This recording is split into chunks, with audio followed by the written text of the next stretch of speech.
Hi, in this video I will show you how to insert a zipper and create a zippered pocket. Let's start with the process. As you can see here, we have a piece of fabric. In the kit for the bag there is a smaller piece, which is this one, and a longer one. We over edge 3 sides. You can use zigzag, bias binding or the overlocker. The 4th side is not overlocked. The material is reversible, and for demonstration purposes I'm using this material side to make the bag. Again, you can see the top part here is not overlocked, just the 3 sides. Now we take our zipper. As you can see, the slider is at the moment on the top. We turn the zipper around that the slider is facing downwards. We line up the zipper with our edge and make sure that the slider is laying on the fabric and not pointing up. Now we pin our zipper to the material, and we already think about how we're going to stitch our zipper on and placing our pins accordingly. Now with the first pin in, we make sure we align our zipper with our zigzag edge. Again, make sure your teeth are facing inwards away from the edge. Make sure that the top of your zipper is lined up with the edge. Now we continue pinning.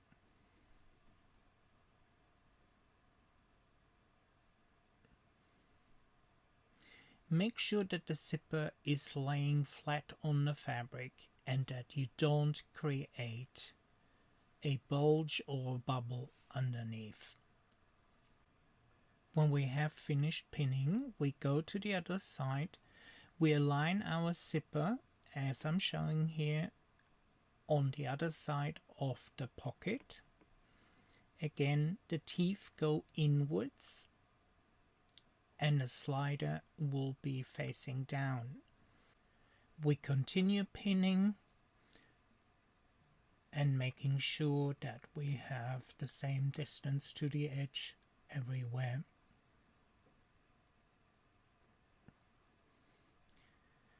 You can continue pinning the rest of the zipper. I'm opening it up here,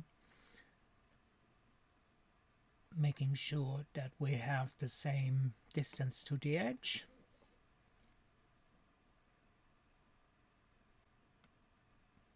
And usually I don't even use pins. You will see in a second.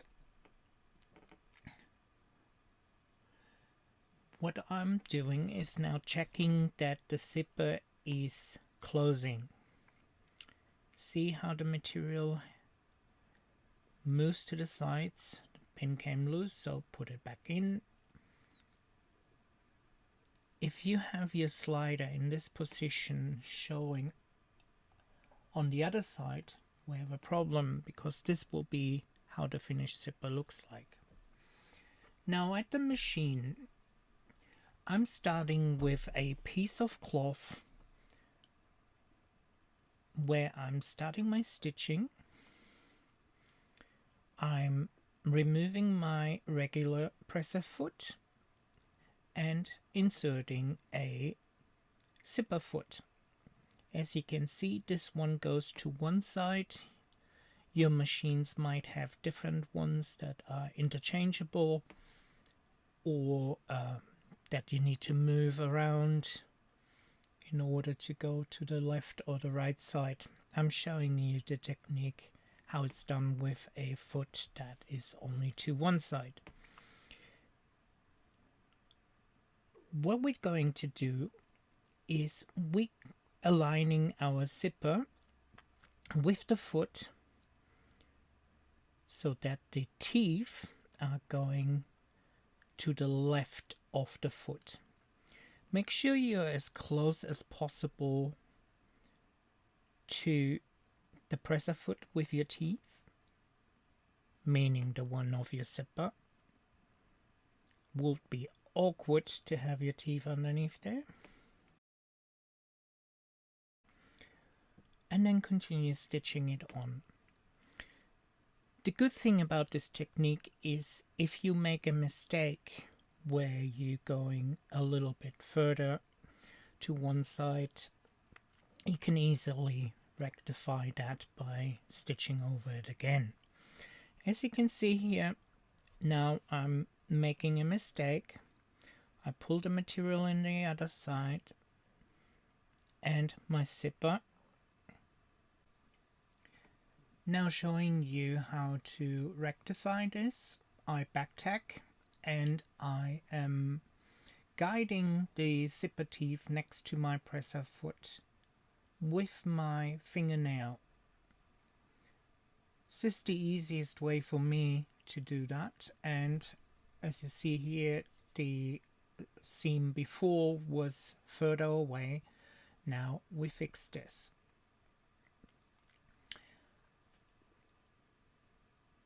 I said before that this zipper foot is only for one side. This would be one that is interchangeable, where you can move the zipper to one side or the other, and the foot would accommodate for that. This is for a invisible zipper as well as for zippers, and the foot will be adjustable by just putting it onto the clipper. But I'm a little bit limited with this machine, so I'm using my zipper foot that I have on the machine. I could exchange it for another one, but you might have the same problem with your machine where your zipper foot is only for one side, and this is how you do it. So instead of starting at the beginning of the zipper, I'm starting in the middle where I had pinned my zipper, and again I'm backtacking here, making sure that my zipper is aligned with my seam allowance. And if you want to, just try it. Just stitch it on loosely. Make sure that your zipper is laying flat on your piece of fabric and just go at it. As you can see here, if I'm moving the material a little bit to the right, automatically the foot adjusts for the distance between the needle and the teeth of the zipper.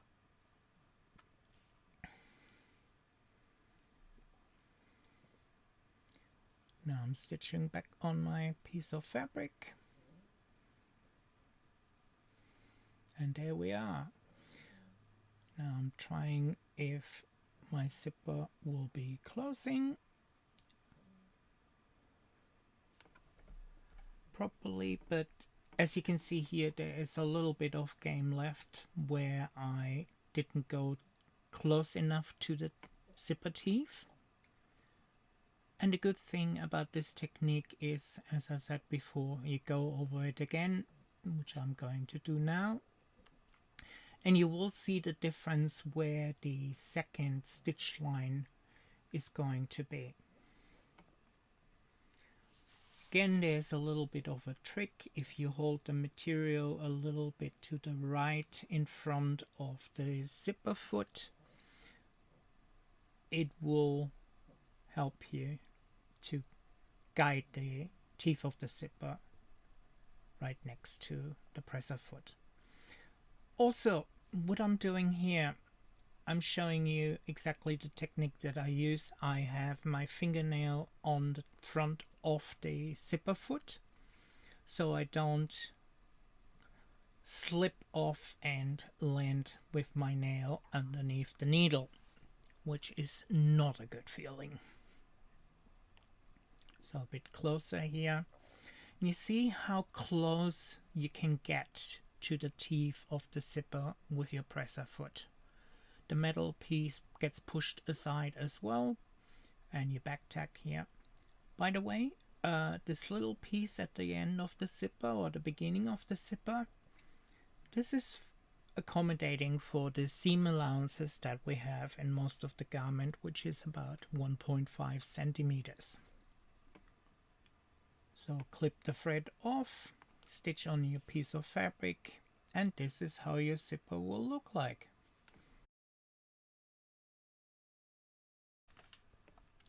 Now you see the zipper open and we have the threads hanging off, and again you see this is the side we overlocked before. What we do now is we measure somewhere between 4 and 5 centimeters from the top of the zipper.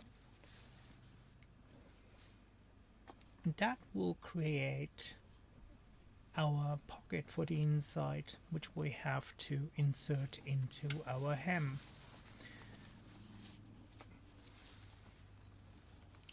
What we need to do for that is we fold one side over, as I'm going to show you here. I've done the other one on that side already, but you line up your sides. You have the 4 centimeters up there, or 5 centimeters. You make sure your piece is laying flat and you press that down as well. You can do that with the iron, or you just hand press it depending on the material. Then what we're going to do, we take our line, we turn the pocket inside out. That line that we pressed over, we fold now exactly in that break and put that underneath the machine.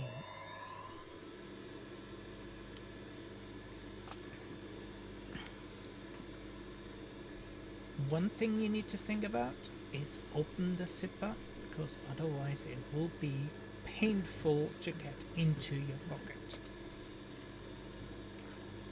At the beginning we will be back tacking, and we go over the zipper and we stop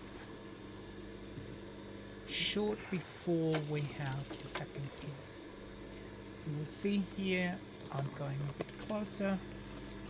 You can see the second piece is still loose. I'm pushing that up against the first one, stitching over it, and continue all the way to the edge at the other end. And as you can see, your zigzag binding or the overlocking is a really nice guide to achieve a uniform seam allowance.